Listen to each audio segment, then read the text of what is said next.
like 3 weeks before the movie came out, because supposedly Lorne doesn't like if you imitate him or whatever. And when the movie came out, became a hit, and he never hosted again. I don't think he ever hosted SNL again. So it was his little bap, and I'm out of here. Oh, so there's a lot of inside stuff in that movie, huh? Oh, it's so much. I watched that. It's a different movie for you, isn't it? 1,000%. To me, that movie is 100%. Oh, how great is that? Behind the scenes of SNL. Lorne had to know. Of course, he probably Dr. saw that Evil. movie like, I mean, what everything the he did with the thumb, he imitated Lorne to a T. It's Lorne to a T. To a T. And even the head writers and producers, like he'd have them all at the table. The cast members was the kid. Remember the kid who was like, Dad?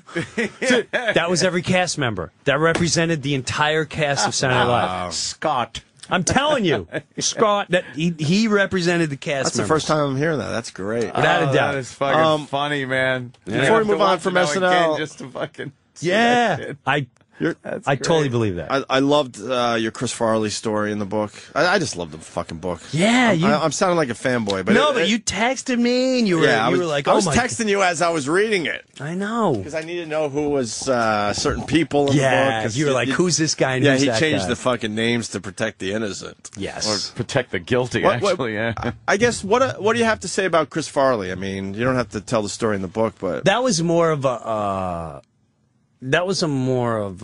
He was just in a bad fucking place when he came back to SNL. Obviously. Well, yeah, he came back. Host. It was very bad. I was very excited to meet him.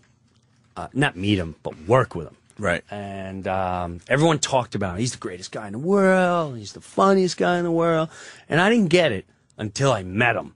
And then I realized, now I see. He just takes a room over. Takes it over. And he's got this tremendous, beautiful energy. He's like, oh, Jimmy, oh, God, I've been listening to you, Anthony. Oh, my God, when you do that voice, the eyes of God. And you instantly laugh. He's beautiful. Yeah. So when he came in our room, I was thinking, he's going to love me. And the first thing he asked for, he's like, Jimmy, I know you got weed. I know you got, where's the weed? And he opened up Tracy's drawer, and there was, juice. And he opened up my drawer, and he found, and back then, I'd have one hitter. So he hits that. But then he goes, after whatever he did, he goes in the office, and he starts freaking. He looked like a crack addict. And after that happened, one of the producers came up to me and Tracy, and they shuts the door, and she's like, what'd you two do? Oh, shit. Don't give me that bullshit. He's talking about you two, your new best friends, and he's going to be hanging out with you all week. Let me tell you something. We have a 24-hour nurse. Chris Rock is here because in case there's a serious problem going on with him. You guys, if he calls you, don't answer. If he has to go out, you're not to go out. This is not funny. It's serious. It's bigger than you think. I'm like, okay. And Tracy was like, I'm a grown man. I got children. You talking to me like a child? I ain't no child. I got a grown man. I got children. You talking to me like I'm 5 years old? And I'm like, Tracy, it's cool. It's all right. Yeah, don't fucking. Don't worry about it. We're good. Long story. And that week he called, and my wife picked up, and she's like, Farley's on the phone. I don't know how he got my number, but that phone call shook me forever. Because he's on the phone, he's like, Jimmy, we're hanging out, blah, blah, blah. And then all of a sudden, I hear him cup the phone, like walk in the bathroom. He's like, Jimmy, am I funny, man, or am I just a fat, stupid guy? Oh, fuck. I went, no, Chris, you're funny. He's like, be honest. No one's ever on it. Be honest with me, Jimmy. Am I just fat and stupid? Stupid, ain't I stupid? Dude, you're not. And I started going into the story, how everyone talked about him, the hairdressers, the wardrobe, the grips, the camera guys, they loved you. Are you just saying that? Why do they always make me the stupid guy? And I went from, I'm going to be in Black Sheep 2, to now I'm walking him off a ledge. Yeah. And that week was really disturbing because I fell in love with the guy as a performer and as a person. At the same time, I really looked at the industry as cold and malice because why go through with this when this guy clearly is on the verge of killing himself by accident? Yeah. And why go through the trouble of walking around with a nurse? And Chris Rock is what? I'm like, Chris, what are you doing? I'm here just in case. Just in case. I'm going to be in the back. And they had Chris Rock. Just in case. Was rehearsing all week. Yes. To step in just in case. Just in case he dies or ODs. That's like, how bad it was. Fuck. But that really that bothered me for humanity in itself. And then a couple months later, I couldn't stop thinking of him. I could not stop thinking of him. And I turned to my wife and I'm like, I keep getting this feeling Chris Farley's in a lot of trouble and I need to talk to him. He needs someone true. I really need to talk to him. She's like, well, then call him. I was like, I don't know. What am I going to say to him? I don't have his number. It's just she's like, no. Every time you get that feeling, go with it. You're always on. Just go with it. So I called up the guy in the book. What do I call him? I call him not the Rat. I call him Leon. Leon. I call up Leon. I'm like, Leon, I need Farley's number. Yeah, what's up, Papa? I said, listen, I said, Leon, I have this feeling I need to talk to Farley. I feel like he's in trouble. I really need to talk to him. He's like, well, you'd be a great friend, man. I'll get his number. He didn't get the number. And then, I'm doing shows, and then the following 3 days later, I'm like, Leon, the number. I need his number. Oh, sorry, man. Tomorrow I'm in the office. I'll get it for you. And then he died. Jeez. And not that I would have changed anything, but I just remember the feeling I had was, I had this feeling inside me that was like, I told you to call him. Don't ever ignore that feeling again. This feeling's here for a reason. I'm not saying you would have saved him, but when the feeling's there, it's real. Just go with it. Just go with it. And I procrastinated. I talked myself out. I thought it was weird. It was freaky. So yeah, I was like, I will never ignore that feeling again. That leads to the last thing. And I watched Star Wars 10 straight times. What? Use the Force. That leads to the last thing I want to talk about with Breuer. He's got like 5 minutes left. Okay. Your spirituality. Yeah. I didn't know you were a God guy. Known you for a really long time. Well, I've had bizarre circumstances. I never read a Bible. I'm not a church guy. Were you baptized and all that? We were talking about that earlier. No, was never baptized. My mom had a whole big thing, the Catholic Church, Lutheran, it was fights. It's awesome freaking story. Some people might plow right through that stuff. My mom, it's a tremendous freaking story. Yeah. But, I've had times that freak me out. My brother, a dumb one, not a dumb one, but when my brother died, some people say it was a dream, some people say whatever, and that's fine. We don't know what it is. The day we buried him, I went to go take a nap, and fucking he completely comes, and it was only about 10 seconds, but he started talking to me.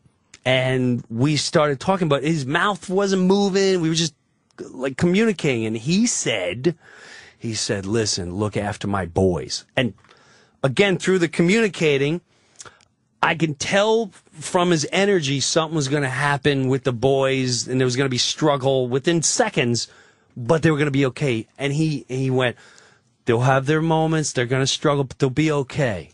He was just check in on them once in a while. Be around them. Don't worry about mom. She's got you. And don't worry about the rest of the family. And then he was leaving. And I went, whoa, Eddie, what about you? What about you? And he's like, I'm super. And what was more bizarre was, holy shit, 2 weeks before this happened, my oldest brother, Eddie, who died, his father was killed in World War II and never got to meet him. So he was overseas while my mom was pregnant with his child and had him and blah, blah.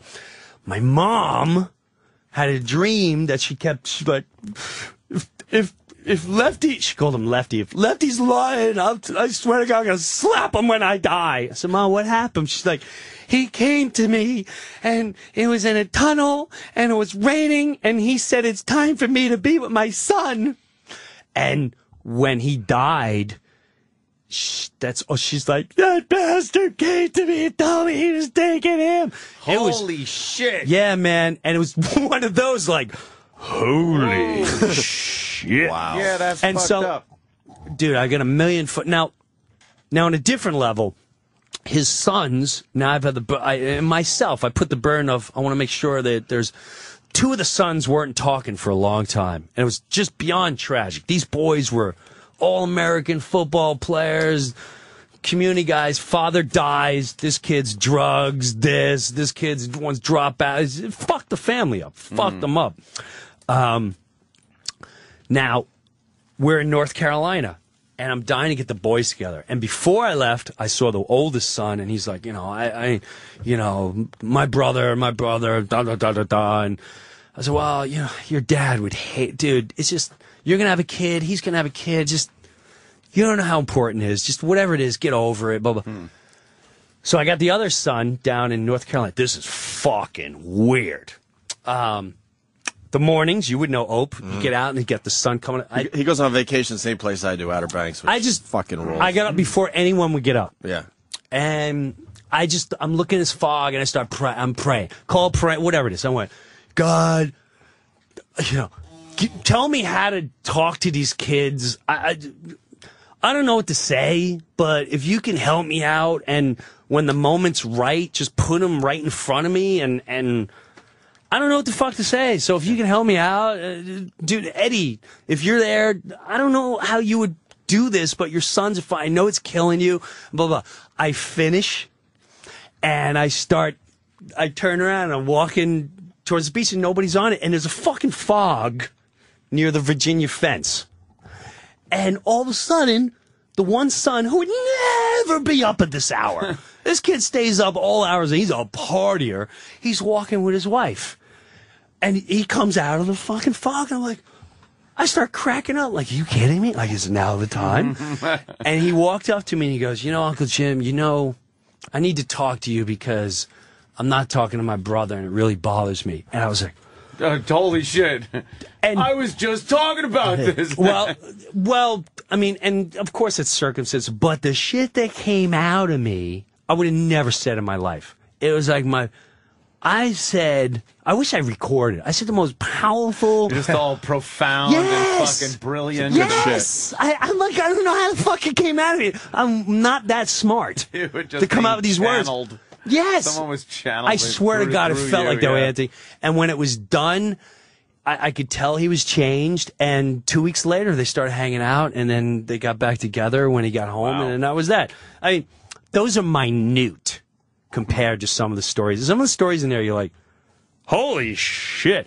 I don't have time. I would love to tell the Sean story. Yeah. Which is just, dude, I still shake when I think about this. It was I'm going to fucking read goddamn book. Dude, it's weird. In the fucking book. It's weird. And I don't know. What is it? That's why I'm not going to say, I don't know what it is. Yeah. I don't know. But, is it the secret? Is it God? Is it the force? Is it energy?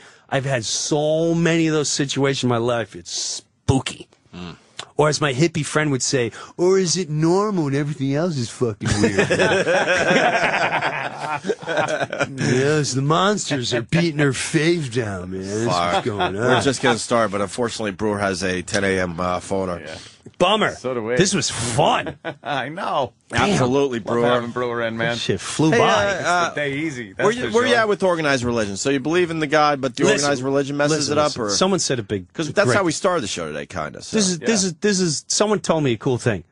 God, the thought of understanding people, not to judge them, loving, caring, understanding, blah blah. Great product. Salespeople suck. The product's good. Sales blows. The sales.